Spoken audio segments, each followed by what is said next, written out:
Guys, so it's me again, your Ate Jaja, no edit, no filter, just me. So for today's vlog, this vlog is about mga pangarap, pursuing your dreams and goals.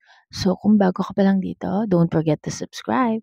So, ayan, nabasa nyo naman yung title. So, pasensya na malat ako. You versus you. Your biggest enemy is you. Yes, you're right. Habang inaabot mo yung mga pangarap mo, yung goals mo, or dreams mo, or ano pang term mo sa words na yan,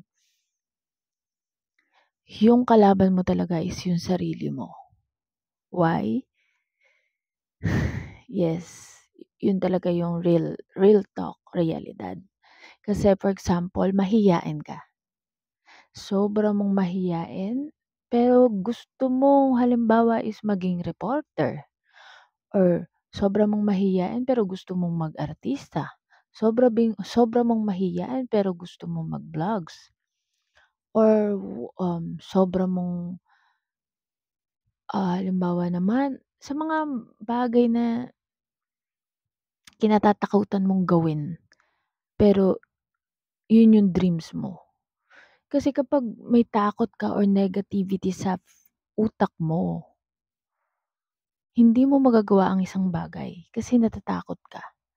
Kasi natatakot ka mag-failed, natatakot ka sa rejections, sa mga masasabi ng ibang tao. Alam nyo guys, lagi namang may masasabi ang tao sa'yo eh. Hindi pwedeng wala. Minsan masasakit pa nga. Minsan galing pa rin sa ibang kadugo mo. But then, ikaw pa rin yung magtataguyod or tutupad ng mga pangarap mo. Kaya ikaw ang magkokontrol ng mind mo, ng feelings mo, emotions mo, or kung ano man yung mga iniisip mo. For example, mag-a-apply ka sa pinakamalaking hotel or hotel. Pero mababa yung confidence mo. Iniisip mo na agad na hindi ka matatanggap. Pero gustong-gusto mo talaga. Dalawa lang magiging resulta nun eh.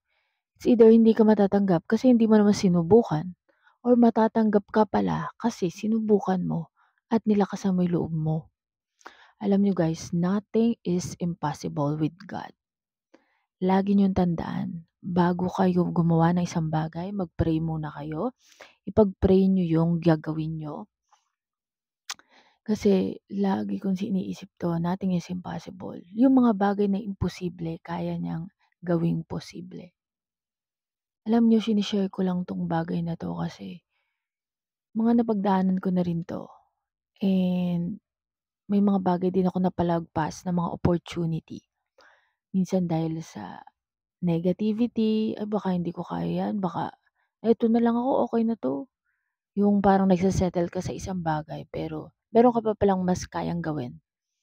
Natatakot ka lang. Marami ka lang fears sa isip mo, sa puso mo. Kung ako sa'yo, labanan mo yan at abutin mo yung mga tunay at matataas mong pangarap. Walang imposible kung consistent ka lang, kung tuloy-tuloy ka lang. Lagi mo isipin, maraming darating sa'yo ng mga pagsubok. Pero minsan, yung mga evil, gumagawa sila ng mga bagay para i-stop ka. So, kung ako sa'yo, don't let them. Okay? Si God, gustong-gusto niya matupad mo yung mga pangarap mo.